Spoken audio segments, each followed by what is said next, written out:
a man by the name of Theodor Herzl. Theodor Herzl was an Austro-Hungarian atheist, Jewish journalist, and political activist. He was a self-avowed secular who is considered the founder of modern Zionism. And he's the one that starts to propose or starts to cement and define this idea of a Jewish state, of a home for the Jewish people, especially in light of the rise of anti-Semitism in Europe and in the West.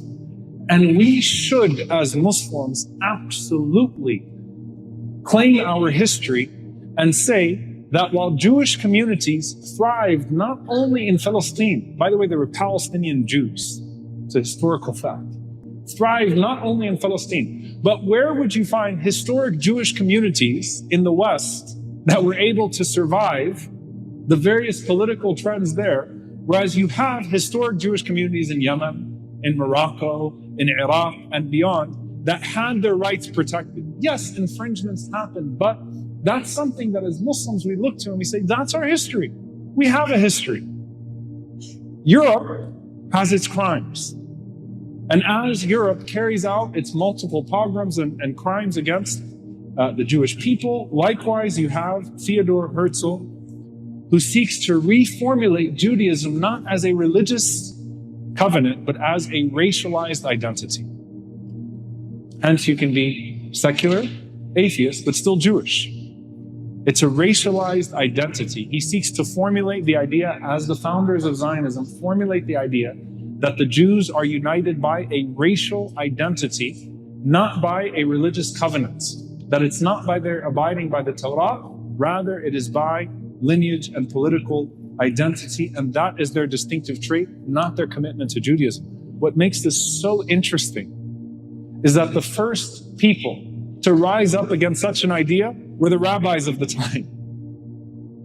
Orthodox Jews, rabbis, found this to be a preposterous idea, that you formulate a Jewish identity that is racialized, separated from any type of religious commitment or covenant.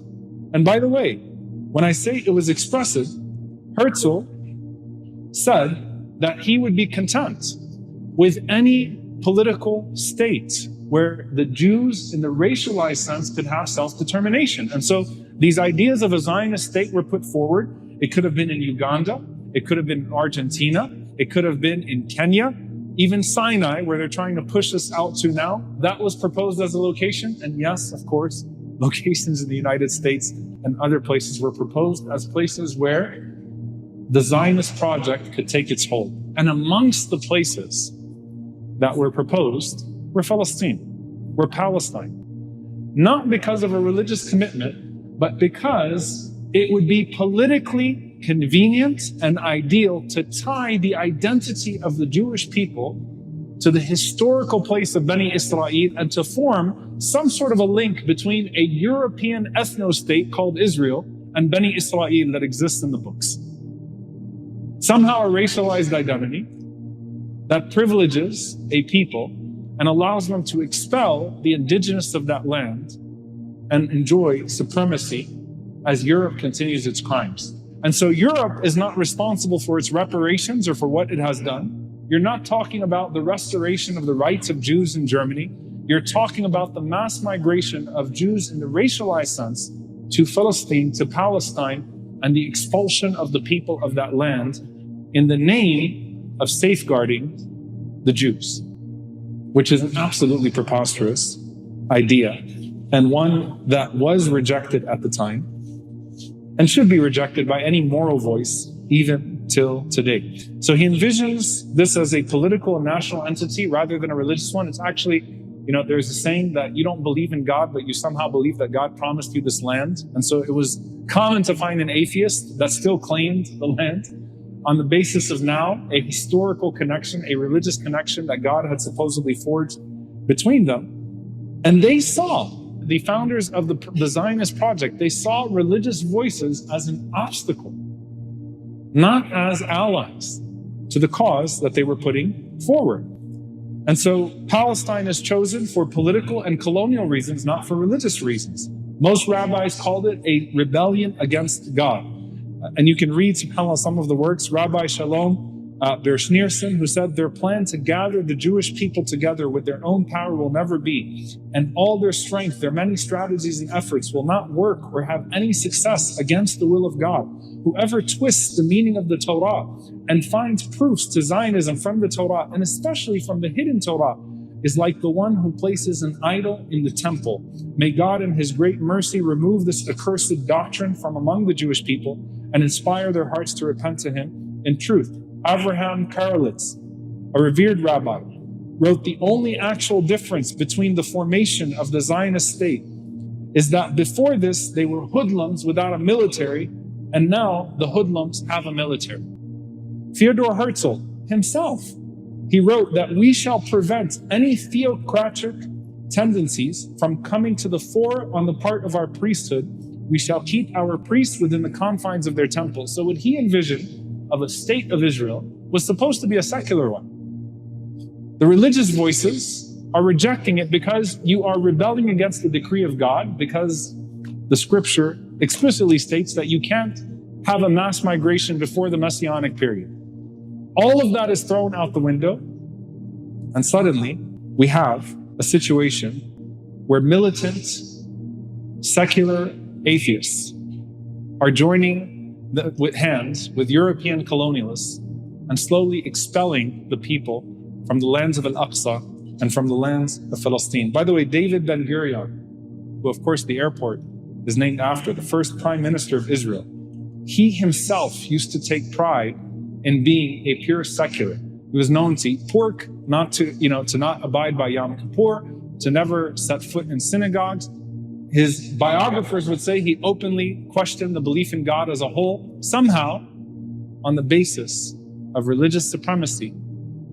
These are the people that are brought from Europe, and Muslims and Christians and indigenous people are expelled from their lands. And so how do we look at this from the European colonial power and what happened here? And I don't want to get too far into detail because we'll extend it into the last lecture. Herzl recognizes that Zionism cannot succeed without the support of what he calls a great power. And so he basically says that you have to pitch Zionism to a great power that can get behind it, so that it can form part of a defensive wall for Europe and Asia, an outpost of civilization against barbarism, against the barbarity of the Arab and Muslim world. So specifically, he's proposing, let's traffic in the way that the European colonialists are framing the Muslim world as barbarians and as wicked and evil people, and pitch this to the European colonialists to take the project of Zionism on and say that this will form as an imperialist base for you in the Muslim world. And it starts to sound very familiar. At the start of World War I, the Zionists attempted to persuade the British government of the benefits of sponsoring the Jewish colony in Palestine, a Zionist state in Palestine. And so who do they lobby first? The Rothschild family. And so through lobbying efforts, so familiar, subhanAllah, through lobbying efforts, they're able to get the Rothschild family to buy into the establishment of the state in historic Palestine. And hence you have the 1917 Balfour Declaration. 1919, in the US, there was a commission that was formed to explore the possibility of Zionism, or what it was looking at in terms of the establishment of a state in historic Palestine. And the King Crane Commission wrote that the initial claim often submitted by Zionist representatives that they have a right to Palestine based on occupation of 2,000 years ago can barely be seriously considered. And so you would have to considerably modify or reduce your version of the Zionist program in order to put forth the idea that Palestine is the location of this Jewish national home. And they proposed that it could be a Jewish national home, but not a Jewish state.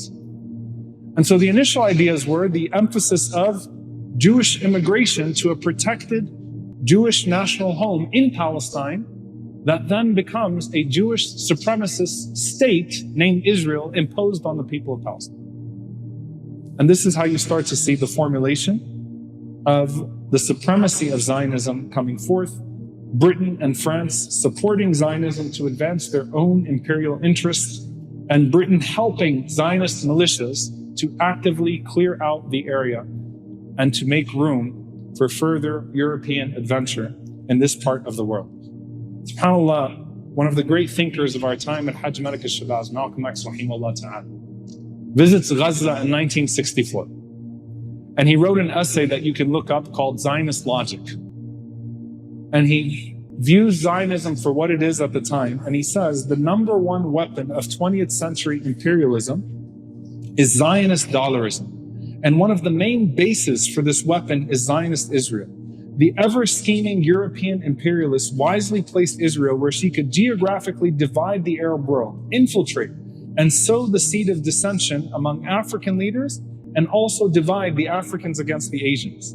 Zionist Israel's occupation of Arab Palestine has forced the Arab world to waste billions of precious dollars on armaments, making it impossible for these newly independent Arab nations to concentrate on strengthening the economies of their people and elevating their living standards.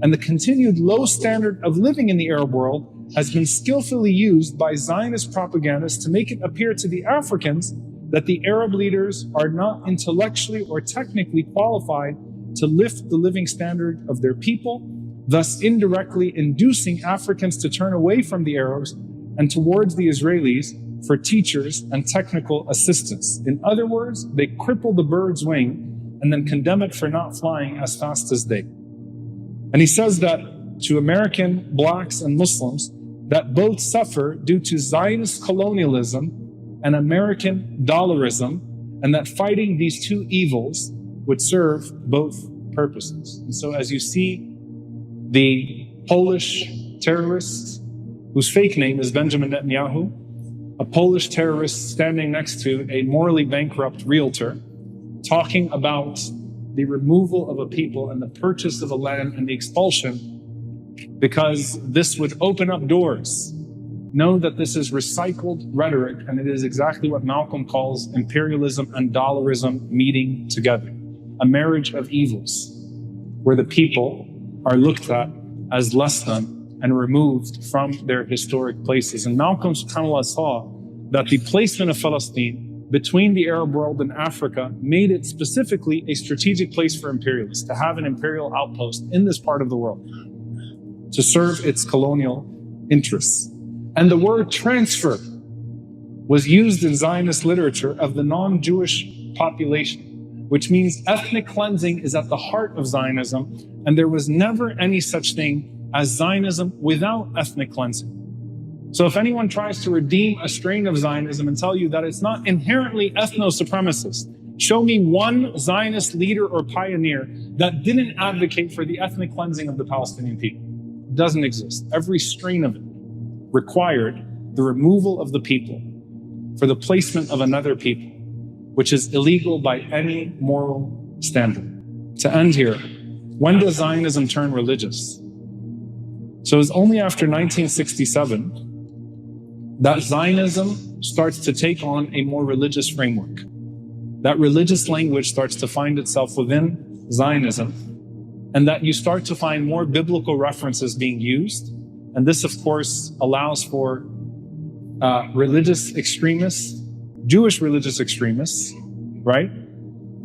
Functioning within their version of Zionism, to find a marriage partner in Christian religious Zionists in the United States, both of whom want to forge a messianic era, but for different purposes, right? Religious Christian, I can't make this up. I was once on a panel with a rabbi and a pastor, and the pastor was an evangelical, and he was talking about, we see the development of Israel as the heart of Christianity and what we do. And the rabbi said, and I'm not making this up, he said, yeah, so you could kill us. It's a marriage of convenience that throws every moral standard out of the window and allows for the continued expulsion of a people. And it was again in the 1960s that religion starts to become infused more into the Zionist project. And Zionism, which was a secular atheistic movement, becomes more religious in its outpost, and that's where you start to see now these crazy right-wingers that are forcing themselves through the barricades of Masjid al-Aqsa and putting forth this idea of the reconstruction of the third temple as the heart of their mission. And this is where we are today. Conspiracies, efforts, impacts. I've been asked in the last year about the red heifer conspiracy. The idea of a red cow sounds silly, but these extremists actually believe that al-Baqarah al-Hamra, that a red heifer has to be born in order for there to be a ceremonial cleansing that would allow for the reconstruction of the third temple. And guess what they've been doing? Just like they genetically modified the illegal state of Israel, they're trying to genetically modify a red cow. Where from? Texas. And so there is an institute in Texas where you've had 5 red heifers that were sent to Israel 2023, right? Because they're trying to breed the perfect red cow. These crazy religious zealots are trying to breed the perfect red cow, which would supposedly open the doors for the next temple. On top of that, obviously, you have the idea of the Greater Israel Project, where Zionism is inherently expansionist. And it shows that it's not just about Palestine, it's also about Syria and Jordan and Lebanon and Iraq and Egypt and beyond. And it will not stop because it's an expansionist ideology that doesn't know when to stop itself. And now you can hear these extremists openly talking about the expanse of these borders. And that has always been the case in everything that has taken place. And so now you have this idea of the third temple and the establishment of the third temple where Masjid al-Aqsa is.